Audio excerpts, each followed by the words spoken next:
God's providence is revealed to us in His time. It is interesting to note how the mother eagle prepares its nest. She starts with thorns, broken branches, sharp rocks, and a number of other items that seem entirely unsuitable for the house.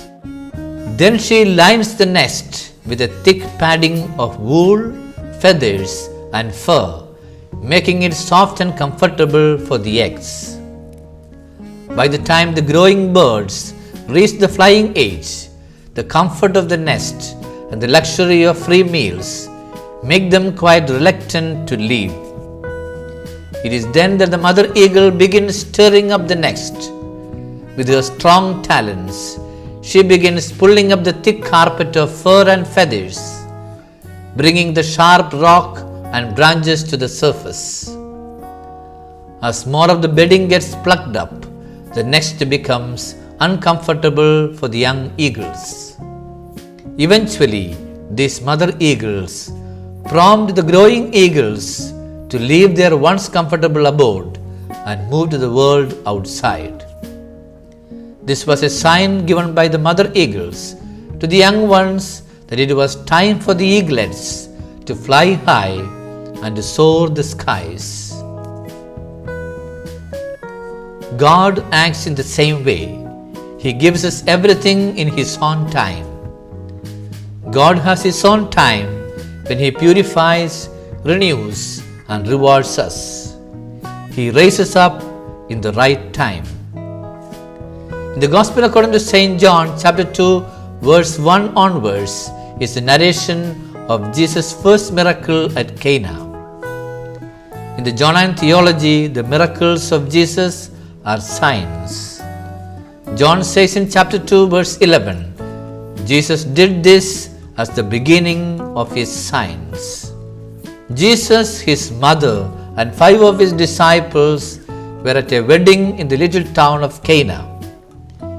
In a place and time of much hardship and poverty, everyone in town looked forward to the weddings as one of the relieving joys of life. But unfortunately, the wine was over and the couples were facing great embarrassment. Mary said to Jesus, "They have no wine."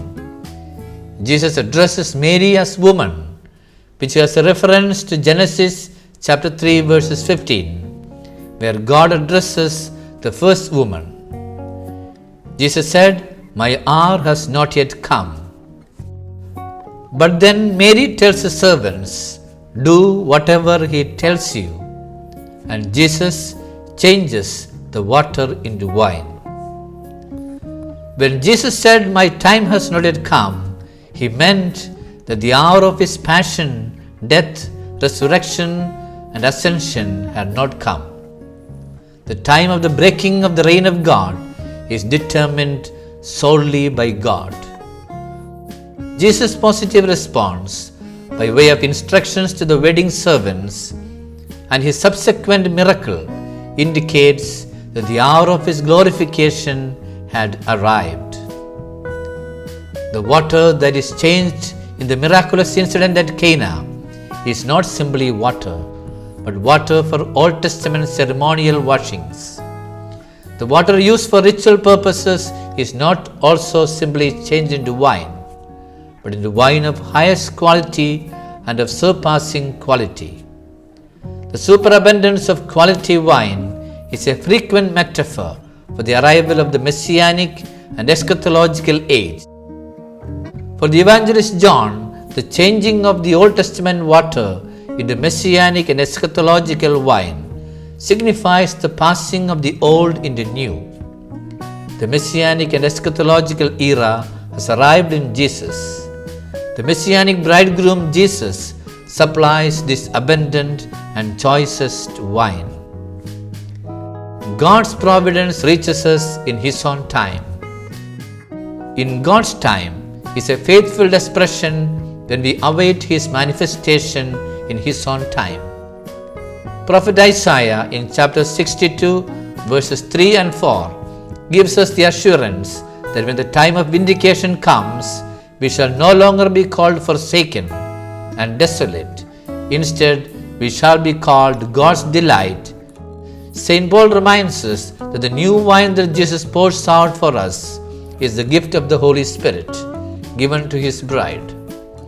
In his first letter to the Corinthians, chapter 12, verse 4 and 5, we read, "Now there are diversities of graces, but the same Spirit.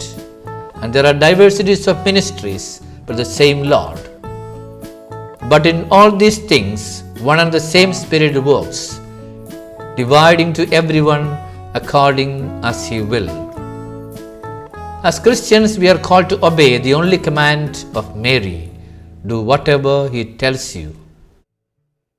God, often as an uninvited guest in our families, works daily miracles in our lives, protecting us from physical and moral dangers, providing for our needs, inspiring us and strengthening us with his Holy Spirit. Let us listen to Jesus, invite him to our homes, that we learn to appreciate the miracles of God's providence in our lives.